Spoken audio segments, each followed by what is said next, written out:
12.3।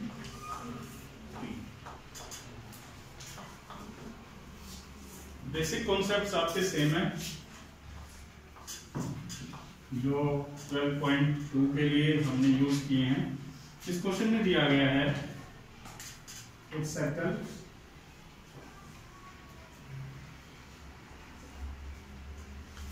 ये जो line draw की गई है ये सर्कल का क्या है, डायमीटर, बिकॉज सेंटर में से पास कर रही है। अब एक नियम होता है, angle in semi circle is a right angle.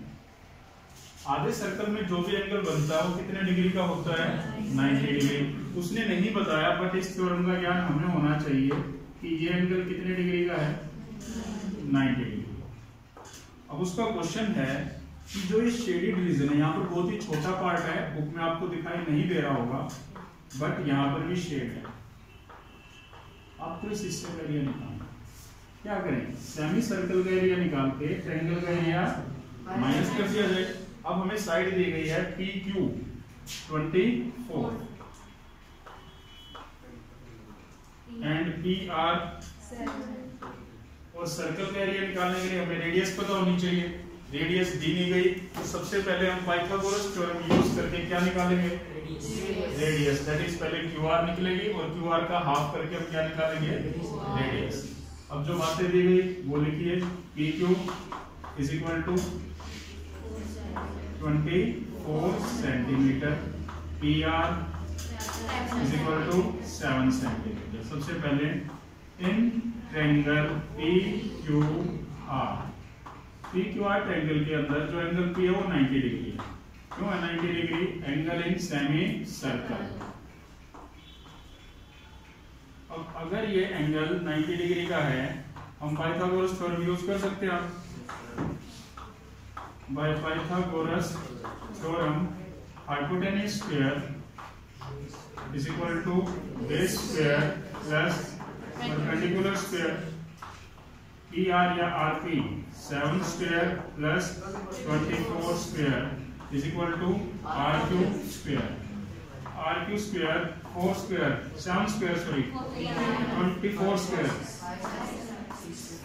ये बन जाएगा 625 RQ square.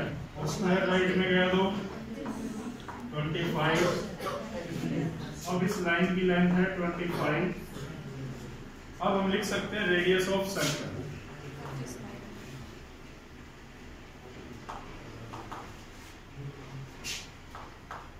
Is equal to half of RQ या QR, 25 का R, 25/2 सेंटीमीटर। अब क्वेश्चन है इसका, find the area of shaded reason. Area of shaded region is equal to area of semicircle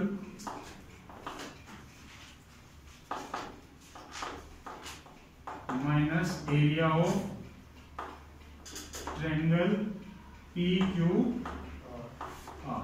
अब semi circle का एरिया क्या होगा, πr²/2, और जो ट्रायंगल है वो एक राइट एंगल ट्रायंगल है, half of base into height, that is PR into QP या PQ। ठीक है, पाई की वैल्यू 22/7 R², 25/2 इंटू 25/2, और इसका हाफ करना है, that is 1/2। Now half of base 7, height 24, 84। यहाँ से जितना कैंसिल होता है कैंसिल कीजिए, और कुछ कैंसिल नहीं हो रहा। 25 625 इंटू 11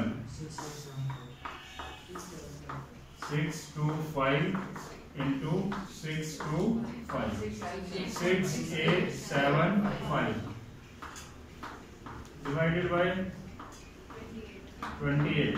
अब इनको डिवाइड करके हम डेसिमल में भी चेंज कर सकते हैं या एलसीएम लेके माइनस कर सकते हैं। एलसीएम कितना आ जाएगा, 6875 minus 28 into 84.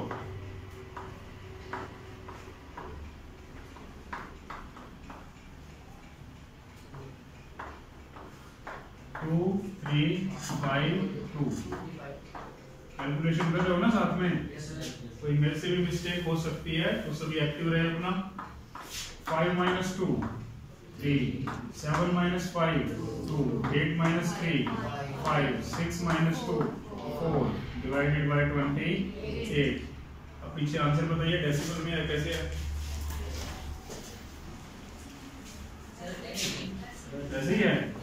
चलिए सेंटीमीटर स्क्वायर, चाहे तो डेसिमल में चेंज कर सकते हैं आप, डिवाइड कीजिए 2 या 3 प्लेस तक आप डेसिमल में निकाल दीजिए अगर डेसिमल में दिया है। Question number 2।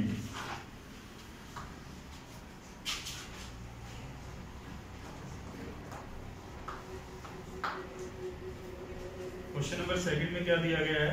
Find the area of shaded region in figure 12.20 if the radii of two concentric circles are 7 cm and 14 cm। दो concentric सर्कल दिए गए। सबसे पहले तो इस सर्कल से देखिए, इसकी रेडियस 14 सेंटीमीटर, इससे एक सेक्टर बन गया। फिर क्या किया, इसी से एक और सर्कल ड्रॉ किया गया 7 सेंटीमीटर का, एक सेक्टर उससे बन गया। और बड़े वाले सेक्टर में से अगर छोटे सेक्टर को माइनस कर दिया जाए तो कौन सा हिस्सा बचेगा? शेडेड रीजन बच जाएगा। अब यहाँ पर कुछ नेमिंग दी गई है, ए बी सी डी, और सेंटर पर एंगल 40 डिग्री।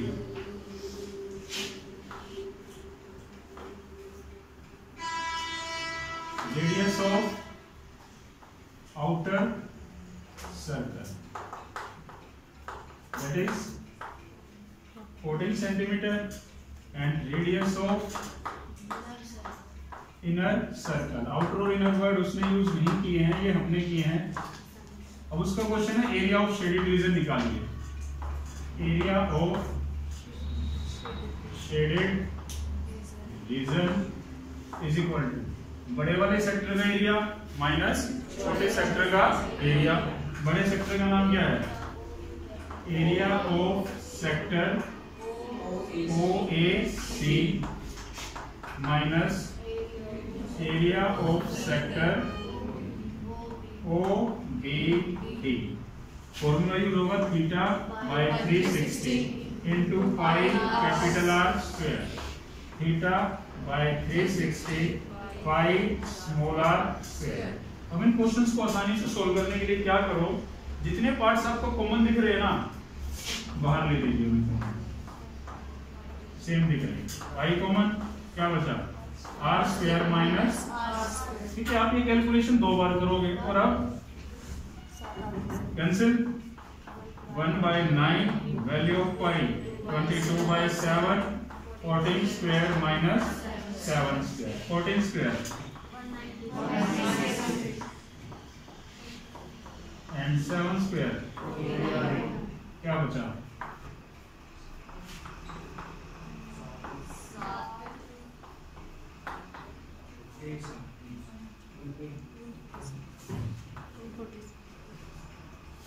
यही बचा होगा। अब जितना कैंसिल होता है कैंसिल कर दीजिए।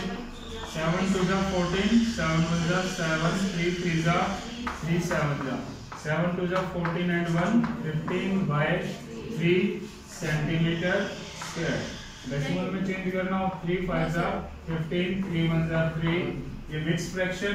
और अगर पॉइंट में चेंज करोगे 51.33 सेंटीमीटर स्क्वायर। जैसे भी आंसर हो सारे ठीक है, कोई प्रॉब्लम नहीं। देखिए मैच कीजिए अपना आंसर, यही है। चलिए नेक्स्ट क्वेश्चन हमारा, एक स्क्वायर के अंदर 2 सेमी सर्कल ड्रॉ किए गए, दिखाई दे रहे होंगे आपको। क्वेश्चन यही है, यही होगा ना डायग्राम इसका।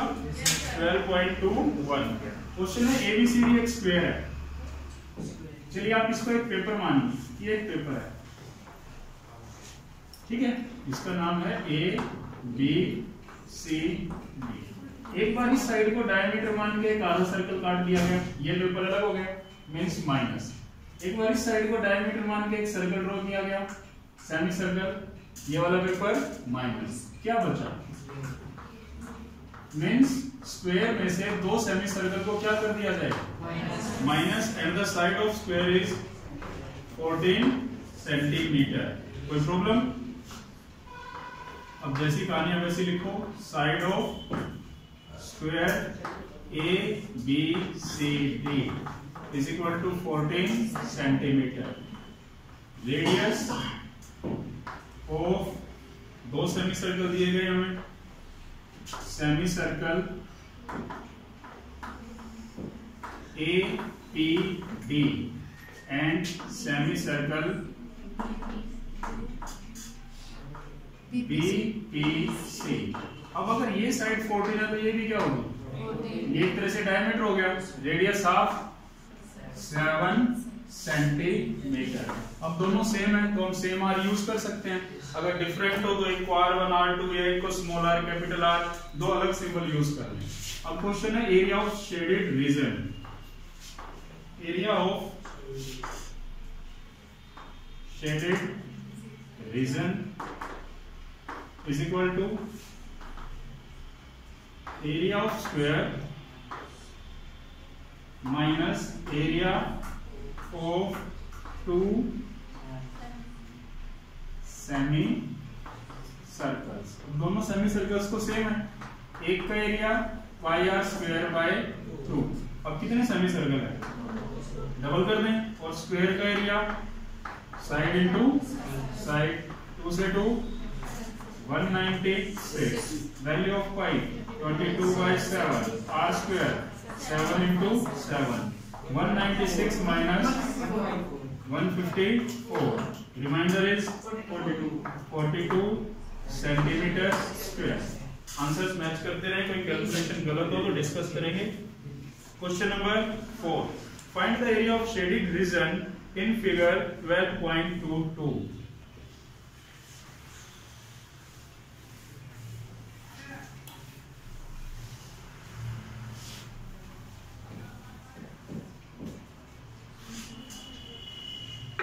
क्या दिया गया इसमें? एक सर्कल के सेंटर पर एक इक्विलेटरल ट्रायंगल रख दी। ये सर्कल है, इसके सेंटर पर एक इक्विलेटरल ट्रायंगल रखी हुई है। ये जो ट्रायंगल है ये कैसी है? ऑब्वियस सी बात है, ये एंगल कितना हो गया? 60 डिग्री। अब इसको रखने से जो इस सर्कल वाला पार्ट नीचे दब गया, ये ट्रायंगल के अंदर भी आ गया और सर्कल के अंदर भी। सर्कल का एरिया प्लस ट्रायंगल का area minus area of sector. जो सेक्टर नीचे दब गया उसको क्या कर दो? इसमें से माइनस कर दो। अब रेडियस ऑफ सर्कल दी गई है 6 and side of equilateral triangle 12 centimetre. अब जो इसके अंदर दो ही बातें हैं, एंगल हमारे लिए कॉमन सेंस है। इक्विलेटरल ट्रायंगल है तो कितनी डिग्री होगा? 60 degree. Radius of circle r is equal to 6 centimetre. Side of equilateral triangle कोई नाम A B और यहाँ पर है O, नाम दिया गया OAB is equal to 12 centimetre. यहाँ पर हम नाम अपनी मर्जी से डाल लेते हैं C और D। Area of shaded reason बोला गया है, शेडेड रीजन। अब शेड कहां पर है? इस पूरी शेप के अंदर ही क्या की गई है? शेड। कैसे कैलकुलेट करें? Area of circle plus area of equilateral triangle minus area of sector OCD। हम एक और लॉजिक यूज कर सकते हैं, मेजर सेक्टर प्लस ट्रायंगल कर सकते हैं। क्या कर सकते हैं? इसमें भी कोई प्रॉब्लम? अगर ये एंगल 60 डिग्री है तो ये कंप्लीट एंगल कितना हुआ? 300 डिग्री। हम लिख सकते हैं एरिया ऑफ मेजर सेक्टर जो ऊपर है plus area of equilateral triangle. Answer उससे भी सेम आएगा। अब इसके अंदर 3 पार्ट्स है, उसके अंदर कितने बचेंगे? 2। इसके अंदर भी 2 ही बचेंगे, हम इनको माइनस कर सकते हैं। कैसे? पूरा एंगल 360 है, वहां पर आएगा 60। फ्रैक्शन में बातें करेंगे तो वो भी 300/360 ही बचेगा।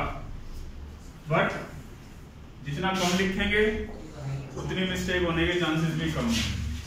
Now area of major sector, नाम दे दीजिए यहां पर OCED, कोई problem? Plus area of equilateral OAB। Now theta by 360 into pi r square और equilateral triangle √3/4 into side square. अब ये एंगल आप निकालेंगे। एंगल COAOB कितने डिग्री का हो जाएगा? 60 डिग्री। और अभी यहाँ पर हम लिखते हैं angle 1, then angle 1 is equal to 360 minus 60 is equal to 300 degree. कितना बचा? 5/6। Value of pi 22/7। कुछ इंस्ट्रक्शन पाई के बारे में? कोई इंस्ट्रक्शन नहीं है। r² 6 into 6 √3/4 side square 12 into 12 36 √3। यहाँ से 6 से 6 कैंसिल, 5 6 जा 30, 30 into 22 600/7। अब आंसर कैसे दिया गया? Centimetre square. कोई प्रॉब्लम? मैच कीजिए। चाहें तो आप डेसिमल में इसको भी चेंज कर सकते हैं, √3 की वैल्यू पुट कर सकते हैं 1.732 मल्टीप्लाई करके फिर से ऐड कर दीजिए, आपका आंसर मैच हो जाएगा। किसी को कोई प्रॉब्लम? कीजिए।